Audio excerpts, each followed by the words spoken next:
नमस्कार, आप देख रहे हैं ग्रेट जम वर्चुअल। मैं पंकज खजूरिया। जम्मू कश्मीर के अंदर 3 टायर सिस्टम पंचायती राज इंस्टीट्यूशन जो है वो इम्प्लीमेंट हो रखा है और इस बात को बड़ी जोर शोर से सरकार कहती है कि पहली सरकारों ने मात्र 87 MLAs दिए, लेकिन जो अब की बार सरकार है उन्होंने 30,000 के करीब जो है लोगों के नुमाइंदे दिए हैं। ये जो नुमाइंदे आप देख रहे हैं ये उन्हीं में से नुमाइंदों में से हैं।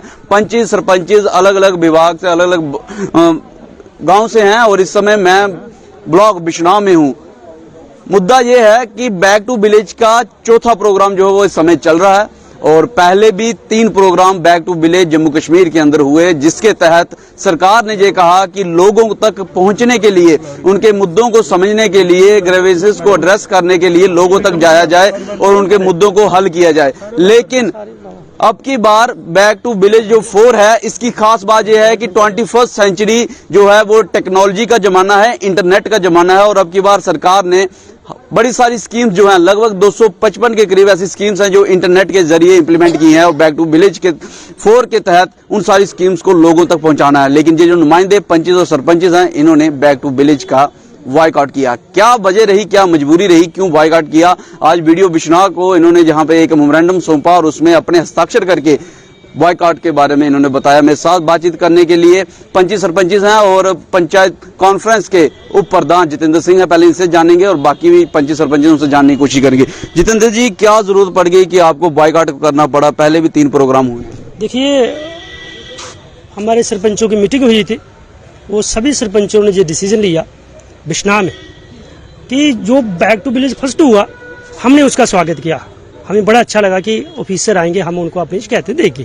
पूरे गाँव को हमने इकट्ठा किया, पंचायत में जितने भी गांव थे अलग अलग गांव में मीटिंगें कराई, लोगों को पूछा गया, ऑफिसरों ने पूछा, बड़े अच्छे ऑफिसर थे, उन्होंने बुक लाई कि बताओ क्या समस्या। लोगों की सारी समस्या लिखकर बोगे। कम से कम 105 तक मेरी पंचायत की कंप्लेनें थी और भी इनकी सबकी थी अपनी अपनी। तो बड़े खुश हुए लोग कि भाई आए, अब तो हमारी मांगे पूरी होंगी। सरकार ने था ही अच्छे को अच्छा ही कहेंगे। तो बैक टू उसके बाद 6 महीने साल में कोई मांग पूरी नहीं हुई। लोग हमें बार बार पूछे कि जो भाई अफसर आए थे तो कोई मसला हल हुआ नहीं, हमारा जी हमारे राशन कार्ड बना कर दो, हमें मकान के पैसे दो, हमें पानी नहीं पहुंचता। तो इतनी देर में इन्होंने second back to village launch कर दिया। तो जब हम लोगों के पास गए कि भाई ऑफिसर आ रहे हैं, 3 दिन इधर रहेंगे, तो लोगों ने डंडे दिखाए, बोला आने दो अभी। लेकिन बहुत सारे ऑफिसरों ने प्रेशर डाला, काम एक भी नहीं हुआ। बहुत सारे ऑफिसरों ने लोग शोर भी किया हम लोगों ने। तो अभी ऑफिसर घर में गांव में आएगा, हमारे रीति रिवाज होते हैं, उसको थोड़ी बेचारे को हम कुछ कहेंगे, उसकी क्या गलती है? तो बैक टू विलेज में फर्स्ट में जो आया था बोला क्या था, अभी ये अलग है। तो जब लोगों के पास गए, लोगों ने फीके मन कर दिए और जो लोगों को मना कर लाया। पहले बैक टू विलेज में अगर हमारे पास 200 लोग आए, 150-200 लोगों का मजमा लगा था, उस बार 50-60 आए, वो भी लड़ाई झगड़े शुरू हो गए। तो जब शोर शार पड़ा तो इन्होंने एक मसला हल कर दिए, एक काम के पैसे हुआ। अब झूठ क्यों बोलेंगे? फिर 6-7 महीने हो गए, फिर जी बैक टू विलेज थर्ड आ गया। लोगों ने कहा भाई वो इतनी समस्या, आपने फिर से 3 दिन रहे, फिर से बुकलेट बनाई, वही कंप्लेनें लिखाई। बैक टू विलेज में फर्स्ट में जो लिखाई वही सेकंड में लिखाई, वही थर्ड में लिखाई। तो 3 दिन अफसर रहे थर्ड बैक टू विलेज में। अगर ऑफिसर रहेंगे उसके साथ हम भी 20 घंटे घूमते रहे, फिर उसके साथ तो 3 दिन इधर रहना भी है, रात को भी स्टे करना, रोटी राटी भी खानी, खर्चा भी होता है। अभी पंचों सरपंचों को जो तो वो बैठे हैं महलों में, इनको क्या पता पैसा कैसे लेना। 3,000 रुपया उनकी तनख्वाह, पंच की 1,000 रुपया, उसके घर में ऑफिसर वो बेचते हैं, वो 3 दिन रहते हैं। तो हमें कोई दिक्कत नहीं, हम जैसे खिलाएंगे उसको भी खिलाएंगे, ऑफिसर भी बेचारे स्वागत करते हैं। लेकिन जब मसले नहीं हल हुए तो आप किस लिए 4th बैक टू विलेज के रखा आपने? उसमें भी इन्होंने एक मसला हल किया जब शोर शार मचाया। तो हम जी आपके माध्यम से कहते हैं, जब तक हम बोलेंगे नहीं तो ऊपर बैठे ऑफिसर जो हायर करते उनको कैसे पता चलेगा? बॉयकॉट का मेन मुद्दा यही है कि आप पिछले मसले हल नहीं हुए, इसलिए आपने 4 को बॉयकॉट किया। मतलब ये है कि आप कितना खर्चा कर रहे हो।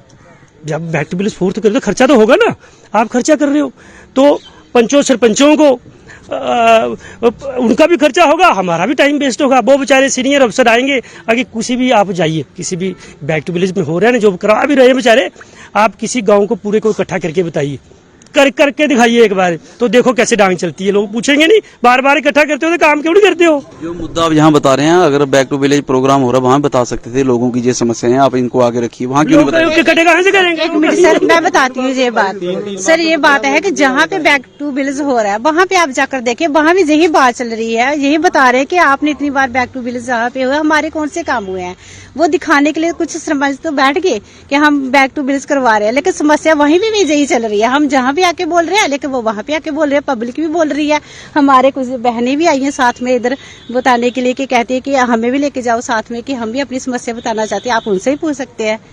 अभी बात ये है कि हमें सरकार से कोई दुश्मनी थोड़ी है। सरकार लोगों की भलाई के लिए कोई काम करेगी तो हम तो खुश होंगे, लेकिन हम ये सरकार को बताना चाहते हैं कि गुमराह ना हो सरकार भी, सरकार तक सच्चाई पता चले। सच्चाई यही है कि आप back to village first second third के काम नहीं हुए हैं। अच्छा, आपके पंचायत ने कितने काम बताए थे, कितने हुए?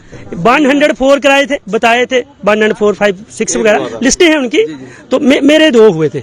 अब 2 हुए हैं तो भाई मैं बता दूं, ब्रेकिंग ये है कि बैक टू विलेज के 3 प्रोग्राम हो चुके हैं, चौथा इस समय चल रहा है और पहले प्रोग्राम में 105 से 107 के करीब प्रोग्राम बताए थे, मात्र 2 ही हुए हैं, यानी कि 2% भी जो है उसकी एफिशिएंसी नहीं है जो प्रोग्राम बताए गए हैं। और भी हैं इनके साथ। मैं एंड करूं इसका।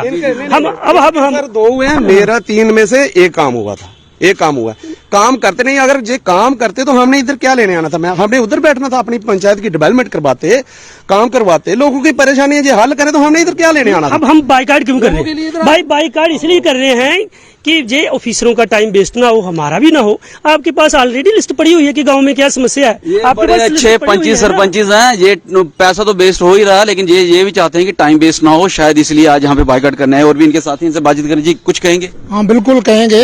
ये जो बैक टू विलेज 4 कैंसिल कर रहे हैं, क्यों कर रहे हैं? सभी पंचायतों में यही दिक्कतें हो रही हैं।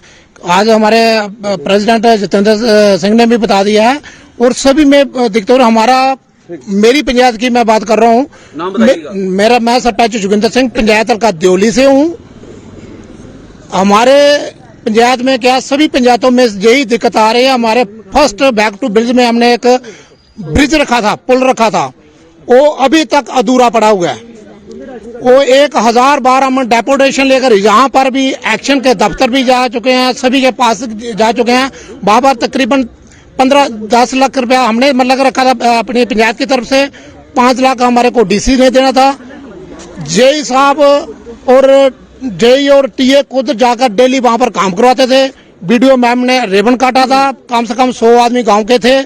वो बहुत जरूरी मतलब ब्रिज का काम था। रिबन कट गया उसका? रिबन काम शुरू किया था, जब शुरू कराया था तब की बात कर रहे हैं हम। वो शुरू कराया क्या, आधा काम भी नहीं होगा उसका, तो ब्रिज ऐसे पड़ा हुआ, पैसा भी फंसा पड़ा, और लोगों की बहुत ज्यादा दिक्कत थी। क्योंकि वहां पर जब हमारे साथ बैक टू विलेज में हमारे जितने अफसर आ रखे थे, जा रखे, वहां पर हम जा रहे थे उस गांव में, तो वहां पर एक नाला पड़ता, बहुत ज्यादा खतरनाक नाला है। उसके दूसरी साइड जो उनका शमशान घाट बहकर चला गया, वहां पर संस्कार करते हैं। चक बजीरू के बच्चे हैं जो प्राइमरी स्कूल के बाद में हमारे द्योली हाई स्कूल में पढ़ते हैं, उनको भी उस नाले से गुजरना पड़ता है। वो बहुत ज्यादा जरूरी नाला था, वो हमने फर्स्ट प्रायोरिटी उसको दी थी। वो खुद बीडीओ मैडम ने जाकर उसका रिबन काटा था, काम शुरू करवाया था।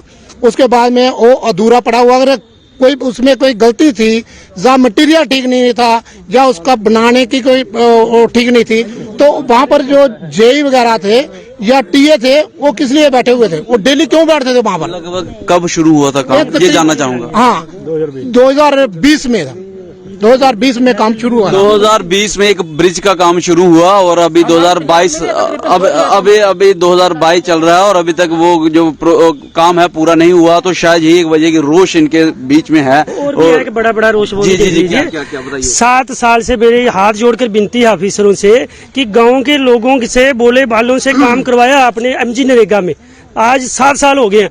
ट्रैक्टर वालों के पैसे, उनसे रेता बजरी फंकवाया, किसी दुकान वाले से सीमेंट फंकवा लिया, तो भाई उनके पैसे क्यों नहीं दे रहे हो? आपको भगवान ने इतनी बड़ी ओहदा दिया है, गरीबों की बात से मत लो। ओहदे आते हैं जाते हैं, हम भी आज हैं, एक दिन हमने भी जानना है, आपने भी जानना है, लेकिन जिनसे काम कराया है एमजी नेगा, उनके पैसे दो। हाथ जोड़कर विनती है, मत करो। बेटी की बात कर रहे हैं, उसमें हमारे भी पैसे फंसे हुए हैं। हम सरकार को ये कहना चाहते हैं, हमारे भी जाएं, पैसे वो दे दें, लेकिन दे प्रधानमंत्री आवास योजना के जो मकान है उन घर वालों को दे दें, उनके मकान बना दें, हम पैसा नहीं लेंगे, लाइबिलिटी नहीं लेंगे। पंचायत में भी सेम प्रॉब्लम है? देखिए, मेरी पंचायत और देवेंद्र जी की प्रॉब्लम ये है, हमारे दोनों पंचायतों में ओवर फुट ब्रिज दिया गया था बैक टू विलेज फर्स्ट में। उसमें क्या हुआ, जब उनके पिलर राइज हो गए उस वक्त एक्शन साहब विजिट करते हैं कि इसका डिजाइन चेंज करना है, और जब डिजाइन चेंज करते हैं तो उसका जो रेट है वो 4 टाइम ज्यादा बढ़ा देते हैं। मैं अपनी पंचायत की बात करूंगा, 15,36,000 रुपए का प्रोग्राम वहां पे रखा गया था, और जब उसके पिलर राइज हो गए तो उसके बाद एक्शन साहब ने जब विजिट की तो उसका नेक्स्ट जो एस्टीमेट बना वो 59.6 लाख का बना। तो मेरा कहने का मतलब, इतना पैसा पंचायत के पास तो आ नहीं सकता, इन्होंने पैसा दिया नहीं, तो मैं यही कहूंगा ये हरामजादी है, काम नहीं करवाना है, लोगों को और सरपंचों को जूते डलवाने हैं लोगों से। ये इन लोगों की सोच है और लोग डाल भी रहे हैं। काफी ज्यादा परेशान दिख रहे हैं, और जिस तरीके का यहाँ पे शब्दों का उपयोग किया जा रहा है उससे साफ दिखता है। जितेंद्र जी, लास्ट आपसे सवाल है, इंटरनेट का जमाना है, ये जो बैक टू विलेज 4 हो रहा है, इंटरनेट की जो स्कीम्स हैं वो जो जनता तक पहुंचाने पे सरकार ने शुरू किया है, क्या कहना चाहेंगे? सिर्फ एक लाइन। देखो, कोई भी स्कीम हो पहुंचानी चाहिए। ऑफिसर आए, हमने किसी ऑफिसर को मना नहीं किया, मैंने कहा हम भाई लोगों को इकट्ठा नहीं कर सकते, आप जा सकते हो, हमने क्यों मना करना उनको? ऑफिसर आए जाए, ऑफिसर नेट सिस्टम है ना, देखिए अभी जो बेचारे हमारे लोग हैं गांव के, राशन लेने जाते हैं, पहले तो नेट सिस्टम ठीक करना चाहिए ना। अभी जो दिहाड़ीदार बंदा जाएगा उधर अंगूठा नहीं लगेगा, वो बेचारा पूरा दिन उधर 3 किलो आटे के लिए उधर अपनी दिहाड़ी तोड़ देगा, लेकिन आटा नहीं मिलेगा, अंगूठा नहीं लगता है। इनके अंगूठे काट के ले जाओ, अपने पास रखो, उधर से लाके ना इनको दो फिर राशन। और काम कर रहे हैं। हाँ जी, आप बोल रहे हैं इंटरनेशनल सिस्टम है। अगर गवर्नमेंट कहती है कि हम पंच सरपंचों को 23 लाख रुपया दे रहे हैं हर साल में, उसमें सर जब टेंडर होता है हमारा 15 लाख का काम होता है, बाकी वाला पैसा कहाँ जाता है हमारा? जब हम नाम क्लेचर किसी का देते हैं, वो गली जहाँ से लेके वहाँ तक बननी चाहिए। तो जब आते हैं ठेकेदार बनाते हैं, तो जिस बंदे का हमने नाम मेंशन किया होता है वो गली वहाँ तक बनती नहीं कंप्लीट, तो जूते तो सरपंचों को ही पड़ते हैं ना। आप क्या आप देख सकते हैं, ये बिश्नौर ब्लॉक के पंचेज और सरपंचेज हैं, और यहाँ के इतने मुद्दे हैं तो बाकी ब्लॉक के पंच सरपंचों को कितने मुद्दे होंगे। और साफ तौर पे बैक टू विलेज 4 को बाइकआउट इसलिए किया जा रहा है, इनके मुद्दे जो हैं पहले बैक टू विलेज 1, 2 और 3 में जो रखे गए थे वो सॉल्व नहीं हुआ, और इसके साथ मनरेगा के पैसे नहीं मिले हैं, काम जो शुरू हुआ वो कंप्लीट नहीं हुआ। इन सारी चीजों को मद्देनजर रखते हुए ये जो है आज बाइकआउट कर रहे हैं। बहरहाल जब पब्लिक रिप्रेजेंटेटिव ही बाइकआउट कर रहे हैं गवर्नमेंट की स्कीम्स को, तो आने वाले वक्त में क्या हो सकता है जम्मू कश्मीर में, आप जरूर अंदाजा लगा सकते होंगे। मैं जरूर चाहूंगा कि जिस तरीके से मुलाजिम भी प्रोटेस्ट में हैं, स्टूडेंट्स भी प्रोटेस्ट में हैं, यूथ भी प्रोटेस्ट में हैं, और 30,000 में चुने हुए जो रिप्रेजेंटेटिव भी आज जो है वो बाइकआउट कर रहे हैं, तो क्या सोचते हैं आप कमेंट सेक्शन में हमें कमेंट करके जरूर बताइएगा। वीडियो को लाइक और शेयर करना ना भूलिएगा। अगली अपडेट के लिए जुड़े रहिए जम्मू वर्चुअल के साथ। मैं पंकज खजूरिया, जय हिंद।